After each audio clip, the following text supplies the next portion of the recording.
Hello. അങ്ങനെ കുറേ നാളത്തെ ഒരാഗ്രഹമായിരുന്നു മണ്ണാറശാല ക്ഷേത്രത്തിലൊന്ന് പോകണമെന്ന്. കുറേ നാൾക്ക് മുന്നേ എപ്പോഴോ പോയിട്ടുള്ളതാണ് കേട്ടോ, കുറേ വർഷമായി. അങ്ങനെ എന്തായാലും ഇപ്രാവശ്യം ഞങ്ങളിവിടെ തിരുവനന്തപുരത്ത് നിന്ന് വേളിയിൽ നിന്ന് ഒരു ട്രെയിൻ ഉണ്ടായിരുന്നു. രാവിലെ ഒരു 6:30 ആയപ്പോഴത്തേക്കും ട്രെയിൻ ഉണ്ടായിരുന്നു. അങ്ങനെ ഒരു 8:45 ആയപ്പോഴത്തേക്കും നമ്മൾ ഹരിപ്പാട് റെയിൽവേ സ്റ്റേഷനിലെത്തി. അവിടെ നിന്ന് പിന്നെ ഒരു ഓട്ടോ പിടിച്ച് ക്ഷേത്രത്തിലേക്ക് പോയി. ഞാൻ വിചാരിച്ചു ഒരുപാട് പോകണമെന്ന് വിചാരിച്ചു, പക്ഷേ അത്രയൊന്നും പോകണ്ടായിരുന്നു. ഒരു 100 രൂപയുടെ ചാർജേ ആയിട്ടുള്ളൂ ഓട്ടോയിൽ. അങ്ങനെ ക്ഷേത്രത്തിലെത്തി. എനിക്ക് പണ്ടെപ്പോഴോ കണ്ടൊരു ഓർമ്മ മാത്രമേ ഉണ്ടായിരുന്നുള്ളൂ അവിടെ എത്തിയപ്പോൾ. പിന്നെ നമ്മൾ കുറച്ച് നേർച്ചയും കാര്യങ്ങളൊക്കെ ഉണ്ടായിരുന്നു, അപ്പോൾ അതെല്ലാം. പിന്നെ നമ്മൾ അവിടെ കയറി തൊഴാനായിട്ട് ഒരുപാട് ഉപദേവതാ ക്ഷേത്രങ്ങളൊക്കെ ഉണ്ട് അതിനുള്ളിലോട്ട്. അങ്ങനെ അതെല്ലാം കണ്ടു.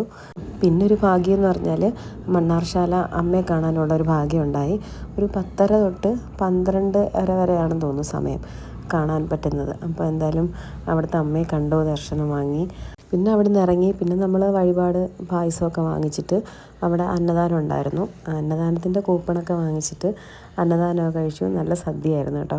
പിന്നെന്ന് പറഞ്ഞാൽ അമ്പലത്തിൻ്റെ ആ ഒരു ചുറ്റുവട്ടം മൊത്തവും പിന്നെ അങ്ങ് പുറത്ത് വരെയും അങ്ങ് സാധനങ്ങളാണ്. കുട്ടികളൊക്കെ കൊണ്ടുപോയി കഴിഞ്ഞാൽ അത് മൊത്തം വാങ്ങിക്കാനായിട്ടുള്ള ബഹളമായിരിക്കും. അങ്ങനെ എന്തൊക്കെയോ കുറച്ച് 1-2 സാധനങ്ങളൊക്കെ വാങ്ങിച്ചിട്ട് നമ്മൾ അവിടെ നിന്ന് ഇറങ്ങി കേട്ടോ. പെട്ടെന്ന് പോയി പെട്ടെന്ന് വന്നൊരു യാത്രയായിരുന്നു. ട്രെയിൻ കുറച്ച് ലേറ്റായിരുന്നു, എന്നാലും നമ്മളൊരു 3-3:15 ആയപ്പോഴത്തേക്കും തിരിച്ച് തിരുവനന്തപുരത്ത് വേളിയിൽ എത്തി.